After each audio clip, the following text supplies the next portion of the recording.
এ বিষয়ে বিস্তারিত জানবো আমাদের সহকর্মীদের কাছ থেকে। সোহরাওয়ার্দী উদ্যানে রয়েছেন সহকর্মী ওমর ফারুক, এছাড়াও রয়েছেন গালিব ইবনে রিয়াজ। শুরুতেই যেতে চাই ওমর ফারুকের কাছে। ওমর, জানাবেন নেতাকর্মীদের উপস্থিতি কেমন দেখছেন, আর কোন কোন নেতা এখন পর্যন্ত উপস্থিত হয়েছেন সমাবেশে?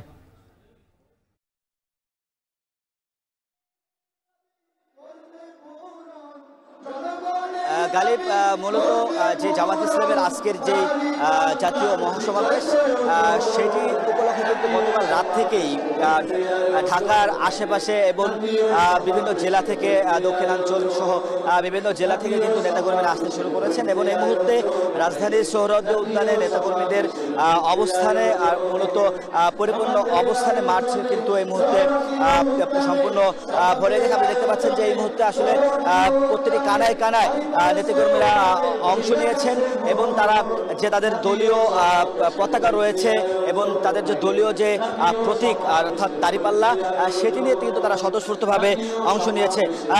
কালে আপনাদের যেমনটি বলছিলেন যে কিছুক্ষণ আগেই আমরা দেখেছি এখানে জামাতের যে সেক্রেটারি জেনারেল মিয়া গোলাম পরশ সহ ঢাকা মহানগর দক্ষিণ এবং উত্তরে যে সকল নেতাকর্মী রয়েছেন, আমির, সেক্রেটারি সহ প্রায় সকলে এই মুহূর্তে উপস্থিত রয়েছেন।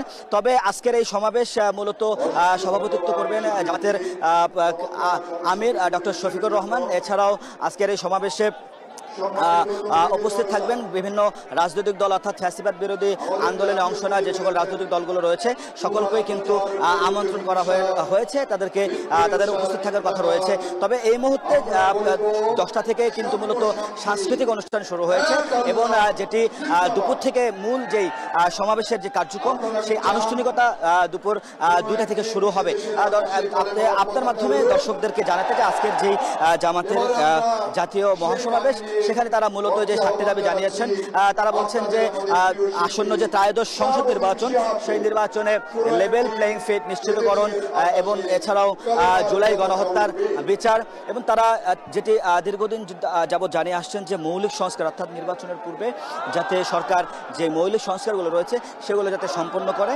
এছাড়াও তারা যে দাবিগুলো আজকের এই সমাবেশের মাধ্যমে তারা সরকারের কাছে জানাতে চান এবং দেশবাসীর কাছে জানাতে চান যে জুলাই সনদ এবং এর ঘোষণাপত্র এর বাস্তবায়নও কিন্তু তারা বলছেন যে আজকের এই সমাবেশের মাধ্যমে তারা সেটি দেশবাসীর কাছে জানাতে চান। এছাড়াও তারা যেটি বলছেন যে জুলাই গণঅভ্যুত্থানে আহত এবং শহীদ পরিবারগুলোর তারা পুনর্বাসনের দাবিও তারা আজকের এই সমাবেশ থেকে জানাতে চান এবং তারা দীর্ঘদিন যাবৎ জামাত ইসলামী সহ বিভিন্ন রাজনৈতিক দলগুলো, এনসিপি, ইসলামী আন্দোলন সহ বিভিন্ন রাজনৈতিক দলগুলোর পক্ষ থেকে যে পিআর পদ্ধতিতে নির্বাচন ব্যবস্থার কথা বলা হচ্ছে, সেই দাবিটাও কিন্তু আজকের এই জাতীয় সমাবেশ থেকে তারা জোরালোভাবে জানাতে চান। এছাড়াও তারা যেটি বলছেন যে আমাদের প্রবাসে যে 1 কোটি ভোটার রয়েছেন, সেই 1 কোটি ভোটারের ভোটদানের যে ব্যবস্থা, সেটিও কিন্তু তারা নিশ্চিতকরণের দাবি আজকের এই সমাবেশ থেকে জানাচ্ছেন দেশবাসী এবং সরকারের কাছে।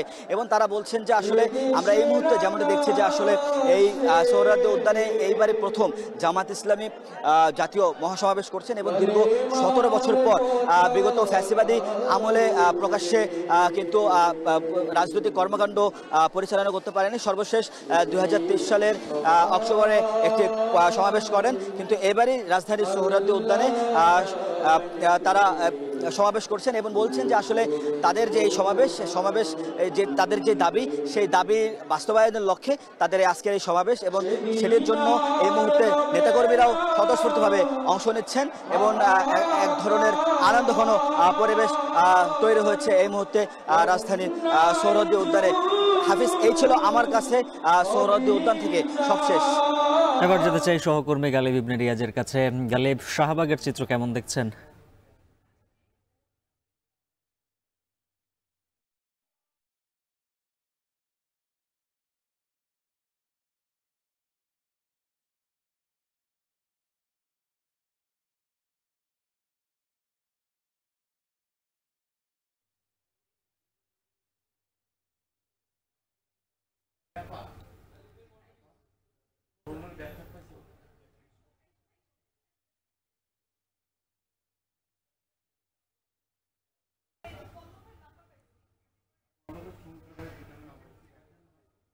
গালিব, নিশ্চয়ই শুনতে পাচ্ছেন, শাহবাগের চিত্র কেমন দেখছেন নেতাকর্মীদের সেখান থেকে, যেহেতু প্রবেশ পথ সেখান থেকে নেতাকর্মী সমাবেশ স্থল থেকে ঠিক এই মুহূর্তে আমি আছি শাহবাগ মোড়ে, এবং শাহবাগ মোড়ের চিত্রটা পুরোপুরি ভিন্ন। একটি জাতীয় সমাবেশের জন্য যেই ধরনের চিত্র দেখা যায় ঠিক তার থেকেও অনেক বড় আকারে এখানে আমরা দেখতে পাচ্ছি যে খণ্ড খণ্ড মিছিল যেন এক হয়ে ভিন্ন বড় একটি মিছিলে এখানে পরিণত হয়েছে, এবং যেই মিছিল যেন শেষ হওয়ার নয়।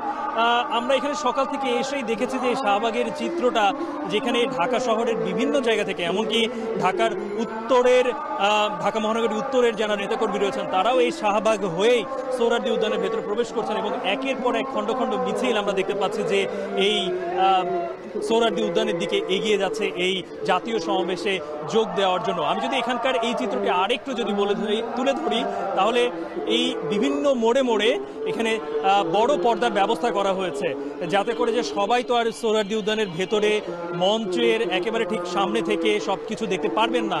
যারা বাহির থেকে দেখবেন তাদের জন্য যেরকম শাহবাগ মোড়েই দুটি বড় পর্দার ব্যবস্থা করা হয়েছে, এছাড়াও ভিন্ন ভিন্ন জায়গায় এই বড় পর্দার ব্যবস্থা করা হয়েছে। এবং আমি এখন যে শাহবাগ মোড়ের যে মাইকে এখানে তারা ইতিমধ্যে 10টা থেকেই তাদের সাংস্কৃতিক প্রোগ্রাম শুরু করেছেন মূল জায়গায়, এবং সেটির কিন্তু শব্দ আমরা পুরো শাহবাগের পুরো এলাকায় আমরা শুনতে পাচ্ছি, এবং সেখানে এখন ইসলামিক সঙ্গীত চলছে।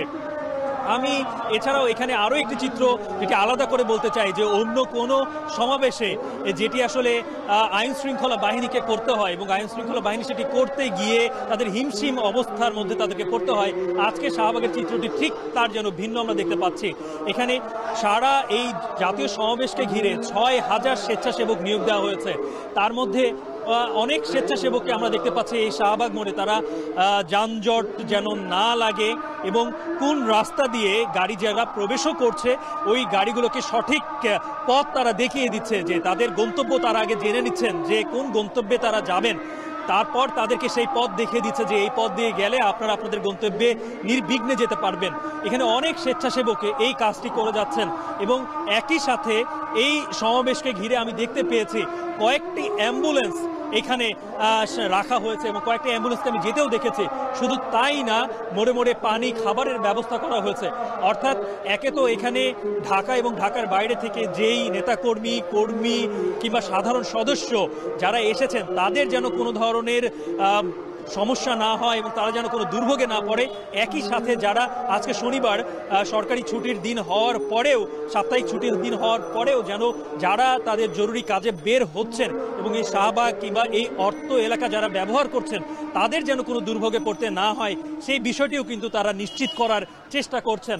ওমর যেটি বলছিল যে 7 দফা দাবিতে আজকে এই যেই সোহরাওয়ার্দী উদ্যানে এই জামাতের জাতীয় সমাবেশ হচ্ছে, এবং এটি কিন্তু জামাতের জন্য একটি ইতিহাস রচনা করার দিন, কারণ এর আগে কখনোই জামাত তার একক কর্মসূচিতে এই সোহরাওয়ার্দী উদ্যানে, কারণ দর্শক আপনারা জানেন যে সোহরাওয়ার্দী উদ্যান কিন্তু বাংলাদেশের ইতিহাসের সাথে খুব ওতপ্রোতভাবে জড়িত এবং ঐতিহাসিক একটি জায়গা।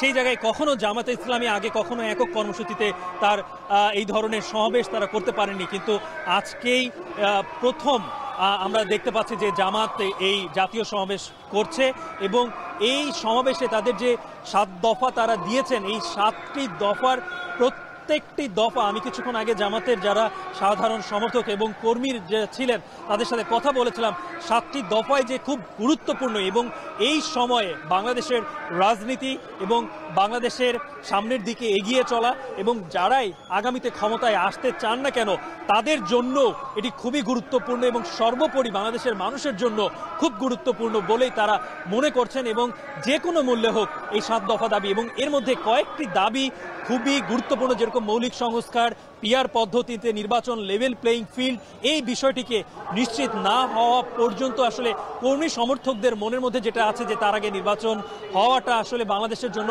আবারও এমন কোনো অশনি সংকেত কিংবা এমন কোনো অশনি ঘটনা হয়ে উঠতে পারে যেটি আসলে পরবর্তী সরকার আবারও স্বৈরাচার হয়ে উঠতে পারে। আমি এখানকার সাধারণ অনেকের সাথে কথা বলেছে যারা কেউ বরিশাল থেকে কিংবা প্রত্যন্ত এলাকা থেকে এই জামাতের জাতীয় সমাবেশে অংশগ্রহণ করার জন্য এসেছে। এমনকি আমরা এটাও দেখতে পেয়েছি যে গতকাল থেকেই এই জামাতের সমাবেশে যোগ দেওয়ার জন্য সোহরাওয়ার্দী উদ্যানে কিন্তু এমন অনেকে রয়েছেন যারা রাত্রি যাপন করেছেন এবং রাতেই এসে তারা এই উদ্যানে অবস্থান নিয়েছেন। এবং একই সাথে সকালবেলা আমরা দেখতে পেয়েছি যে সদরঘাট থেকেও লঞ্চে করে এই পায়ে হেঁটে জামাতের এই জাতীয় সমাবেশে যোগ দেওয়ার জন্য তারা এসেছে। ওদিকে 7 দফা দাবিতে জামায়াতে ইসলামীর এই জাতীয় সমাবেশ, সে বিষয়ে আরও বিস্তারিত জানবো। সহকর্মী শাহাদাত অব্র যুক্ত আছেন ইঞ্জিনিয়ারিং ইনস্টিটিউট থেকে। অব্র, জানাবেন মৎস্য ভবন থেকে যারা ইঞ্জিনিয়ারিং ইনস্টিটিউট হয়ে সেই প্রবেশ পথ দিয়ে ভিতরে প্রবেশ করবেন, সেখানে নেতাকর্মীদের ঢল কেমন দেখছেন?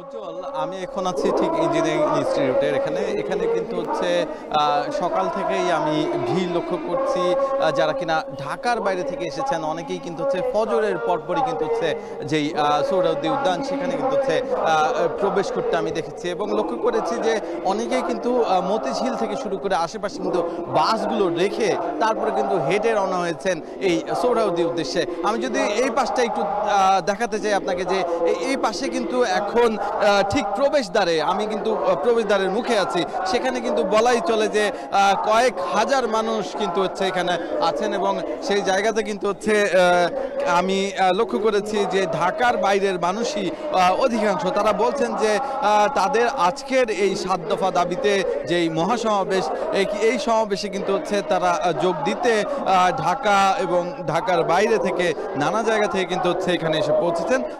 তাদের প্রত্যেকেরই আশা যে আজকের জামায়াত ইসলামীর যেই সমাবেশ সেটি কিন্তু হচ্ছে সফল হবে এবং সরকারের কাছে তাদের যে 7 দফা দাবি, যেটি কিনা হচ্ছে নির্বাচনের গ্রাউন্ড ফিল্ড তৈরি এবং তার সাথে সাথে জুলাই আন্দোলনে যারা শহীদ হয়েছেন এবং আহত হয়েছেন তাদের যেই গণহত্যা চালানো হয়েছে তাদের উপর, সেই গণহত্যার সুষ্ঠু বিচার, সেই সকল সহ 7টি যে দাবি, সেই দাবির পক্ষে কিন্তু হচ্ছে এখানে আমরা স্লোগান দিতেও শুনেছি তাদের। উজ্জ্বল, আমি যদি জানিয়ে রাখি যে তারা কিন্তু হচ্ছে গতকালকেও আমরা অনেককে আসতে দেখেছি যাদের বাড়ি বেশি দূরে, বিশেষ করে রংপুর কিংবা ওই অঞ্চলের মানুষ, তারা কিন্তু গতকাল রাতেই এই যে ঢাকায় প্রবেশ করেছেন। অনেক ক্ষেত্রে আমরা জানতে পেরেছি যে ট্রেন, লঞ্চ এবং তার সাথে সাথে বাস, এই যে এই 3 মাধ্যমে কিন্তু হচ্ছে সাধারণ যে নেতাকর্মীরা আছেন তারা কিন্তু হচ্ছে ঢাকাতে প্রবেশ করছেন এবং জামায়াত ইসলামীর পক্ষ থেকে বলা হয়েছে এই সমাবেশে মোট 10 লক্ষ মানুষের সমাগম হবে এবং জামায়াত ইসলামের পক্ষ থেকে কিন্তু হচ্ছে আইন শৃঙ্খলা বাহিনীকে এই সংখ্যাটি জানানো হয়েছে এবং আইন শৃঙ্খলা বাহিনীও বলেছে যে তারাও প্রস্তুত আছে সকল ধরনের সমস্যা মোকাবেলা এবং সকল ধরনের শঙ্কা মোকাবেলা করতে। তাই তার পাশাপাশি আরও একটি তথ্য জানিয়ে রাখতে চাই যে স্বেচ্ছাসেবক যারা আছেন সেই সংখ্যাটাও কিন্তু অনেক, প্রায় পুরো ঢাকা শহর জুড়ে 6000 স্বেচ্ছাসেবক কাজ করছে। মূলত হচ্ছে মূল ফটকগুলো যেখানে আছে, বিশেষ করে 4 রাস্তার মোড় থেকে শুরু করে নানা হচ্ছে বাস স্ট্যান্ড থেকে শুরু করে বিভিন্ন প্রবেশদ্বার, ঢাকার যে প্রবেশদ্বার আছে সেখানেও কিন্তু হচ্ছে এই স্বেচ্ছাসেবকরা কাজ করছে। ট্রাফিকের পাশাপাশি সহযোগিতার জন্য কিন্তু এই স্বেচ্ছাসেবকদের আমরা বিভিন্ন সিগন্যালও লক্ষ্য করেছি এবং সর্বোপরি হচ্ছে আমরা এই যে ময়দান, যেটি কিনা হচ্ছে জামায়াত ইসলামের পক্ষ থেকে জানানো হয়েছে যে এই জামায়াত ইসলামের যে সমাবেশটি হচ্ছে সেটি হচ্ছে মূল জায়গাটি হচ্ছে সোহরাওয়ার্দী উদ্যানে। সেই উদ্যানের গেটগুলোতে কিন্তু হচ্ছে আমি স্বেচ্ছাসেবী দেখতে পেয়েছি, তার সাথে সাথে কিন্তু আইন শৃঙ্খলা বাহিনী আমি লক্ষ্য করেছি। আর ইতিমধ্যেই বলা চলে উজ্জ্বল, এই যে আমি এখানে বেশ অনেকটা সময় ধরে আছি, এই সময় কিন্তু আমি লক্ষ্য করেছি সোহরাওয়ার্দী উদ্যানে সেখানে কিন্তু হচ্ছে বলা চলে যে একরকম পুরোপুরি ভরে মানুষের লোকারণ্য হয়ে গেছে, পুরোপুরি জনসমুদ্রে পরিণত হয়েছে। এখানে আজকের অনেকটা সময় বাকি। আপনি নিশ্চয়ই লক্ষ্য করেছেন আজকের ওয়েদার, কিন্তু আজকের যে আবহাওয়া সেটির কথা যদি আমি বলতে চাই, সেটাও কিন্তু হচ্ছে অনেকটাই বৃষ্টি নেই বললেই চলে, বরঞ্চ এখানে প্রচণ্ড গরম উপেক্ষা করে সবাই কিন্তু এখানে অপেক্ষা করছে। যদি আকাশ আকাশ মেঘলা হয় সেক্ষেত্রে বৃষ্টি হওয়ার সম্ভাবনা রয়েছে। তবে এখন কিন্তু হচ্ছে একদমই ব্যবসায়িক একটি গরম, সেটি উপেক্ষা করে কিন্তু এখানে নেতাকর্মীরা হাজির হয়েছেন, উপস্থিত হয়েছেন। এই ছিল আমার কাছে ইঞ্জিনিয়ারিং ইনস্টিটিউট থেকে সর্বশেষ। উজ্জ্বল। শিয়া বাটার ও ভিটামিন ই সমৃদ্ধ লিলি হালাল বিউটি সোপ, তারুণ্যময় উজ্জ্বল ত্বকের জন্য।